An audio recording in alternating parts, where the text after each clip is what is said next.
गजपति जिले में प्रसिद्ध आर्थिक ठकई मामलें पारलाखेमुंडी आदर्श पुलिस स्टेशन को एक बड़ सफलता मिली।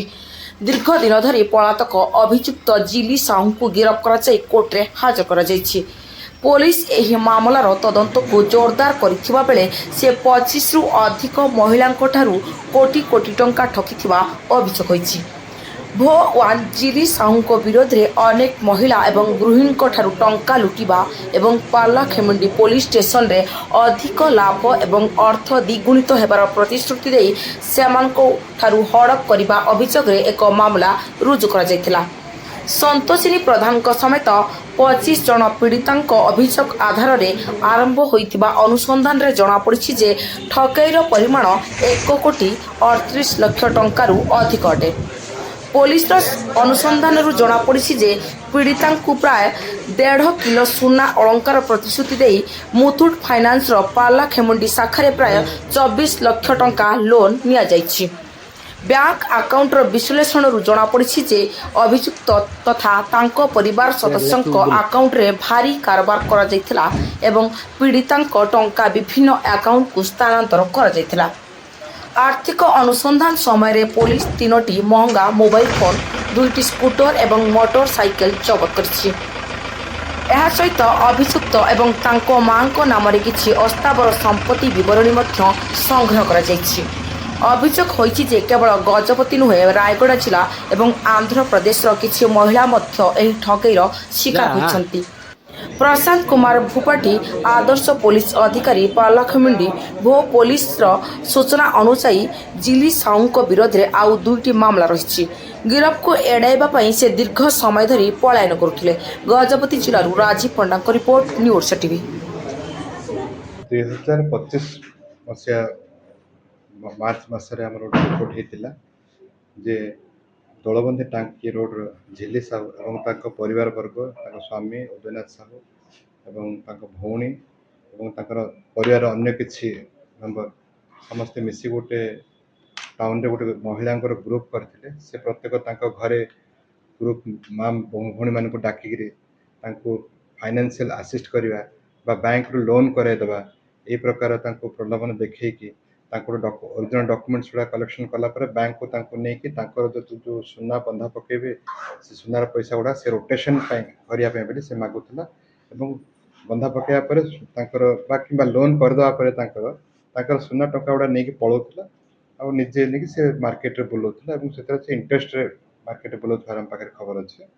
यापर जो अत्यधिक महिला हो गले प्राय 25-30 जन जो तार ग्रुप रे हो गले से किसी पैसा फेरलानी किसी सुना भी नहीं गला सुना नहीं तार गोटे बैंक रे खोली देकी मुथुट फाइनेंस रे प्राय पकई देछि से 22टी अकाउंट मुथुट फाइनेंस रे खोली से 22टी अकाउंट रे प्राय आधा केजी प्राय 500 ग्राम खंडे सुना सेठी अच्छे और से गुड़ाक तदंत होगापर आम परिभुक्त आसला आम सब जानलु गला ये घटना 24 और 23 24 25 अढ़ाई वर्षर यहाँ फ्रड होती 2.5 वर्ष भितर जी बैंक अकाउंट आम जांच करूँ से देखी 37 लाख खंडे ट्रांजाक्शन अच्छे जनकर अकाउंट रे और स्वामी अकाउंट रे 12 लाख खंड अच्छे इवेन पुओ और झील अकाउंट में प्रति वर्ष 10 लाख टंका ट्रांजाक्शन आम देखी बैंक ट्रांजाक्शन पाइचु। या सहित आम सब अकाउंट गुड़ा फ्रीज करूँ सहित बैंक रे जो आधा केजी पाखापाखि जो सुना अच्छे से सुनाटा को फ्रीज करूँ इंडियन बैंक रे किसी सुना अच्छे से गुड़ा भी सब फ्रीज कराई। या सहित मूवेबल प्रॉपर्टी मोबाइल फोन 2टा स्कूटर एवं अन्य मूवेबल प्रॉपर्टी सहित इमूवेबल प्रॉपर्टी माँ ना रायगड़ा सहर में माँ ना घर एवं जी रिसेंटली जो परचेज कर प्रॉपर्टी गुड़ाक से गुड़ाक तालिका आम पाखे अच्छे और से गुड़ाक रेवेन्यू डिपार्टमेंट को देचु से गुड़ाक परवर्ती कोर्ट आदेश नालापर आम से गुड़ाक प्रोसेसिंग आनबू तार सोर्स ऑफ इनकम कौन युवा सब वेरीफाई करूँ। बर्तमान पर्यटन सी आमको किसी देना माने इनकम टैक्स कि कौन ये को आमको देना हिसाब किताब देना और से आरंभ से इन्वेस्टिगेशन को एवॉइड कले पड़े ପଳେଇଲା ପରେ ସେ ହାଇକୋର୍ଟ ଦ୍ୱାରସ୍ଥ ହେଇଥିଲା। ହାଇକୋର୍ଟରେ ତାଙ୍କୁ ବେଲ୍ ମିଳିଲାନି। ପୁଣି ନଟ୍ ଆରେଷ୍ଟରେ ତାଙ୍କୁ ହାଇକୋର୍ଟ ରଖିଲା। ତାପରେ କିଛି ସମୟ ପରେ ସେମାନେ ସୁପ୍ରିମକୋର୍ଟ ବି ପଳେଇଲେ। ସୁପ୍ରିମକୋର୍ଟ ଗଲା ପରେ ସୁପ୍ରିମକୋର୍ଟ ମଧ୍ୟ ଆମେ ଯାଇକି ଦାୟର ଫାଇଲ୍ କରିଥିଲୁ। ସୁପ୍ରିମକୋର୍ଟ ମଧ୍ୟ ତାଙ୍କର ବେଲ୍ ରିଜେକ୍ଟ ହେଇଥିଲା। ଯଥେଷ୍ଟ ପ୍ରମାଣ ତାଙ୍କ ଦ୍ୱାରା ଯେଉଁ ଏଷ୍ଟାବ୍ଲିଶ ହେଇଥିଲା ସେଥିପାଇଁ ବୋଲି ତାଙ୍କର ବେଲ୍ ଗୁଡ଼ାକ ରିଜେକ୍ଟ ହେଲା। ସୁପ୍ରିମକୋର୍ଟ ରିଜେକ୍ଟ ହେଲା ପରେ ବର୍ତ୍ତମାନ ଆମେ ତାଙ୍କର ମାର୍ଚ୍ଚରେ ରିଜେକ୍ଟ ହେଇଥିଲା। ବର୍ତ୍ତମାନ ଆଜି ଆମେ ତାଙ୍କୁ ଆରେଷ୍ଟ କରିବାରେ ସକ୍ଷମ ହେଲୁ। ତାଙ୍କୁ ରାୟଗଡ଼ାରୁ ତାଙ୍କର ମାଆଙ୍କର ଘରକୁ ଆମେ ଟ୍ରାକ୍ କରିକି ଆଣିଲୁ। ଆଜି ସେ ବର୍ତ୍ତମାନ କୋର୍ଟ ଫରୱାର୍ଡ ହେଉଛନ୍ତି। ବର୍ତ୍ତମାନ ପର୍ଯ୍ୟନ୍ତ ଆମ ପାଖରେ ଯେତିକି ଟ୍ରାଞ୍ଜାକ୍ସନ୍ ଆଉ ଯେତିକି ଲିଷ୍ଟ ଅଫ୍ ଭିକ୍ଟିମ୍ସ ଅଛନ୍ତି, ଟୋଟାଲ ଆମ ପାଖରେ 25 ଜଣ ଭିକ୍ଟିମ୍ ଅଛନ୍ତି। ସବୁ ମହିଳା ଭିକ୍ଟିମ୍ ମାନେ ଅଛନ୍ତି।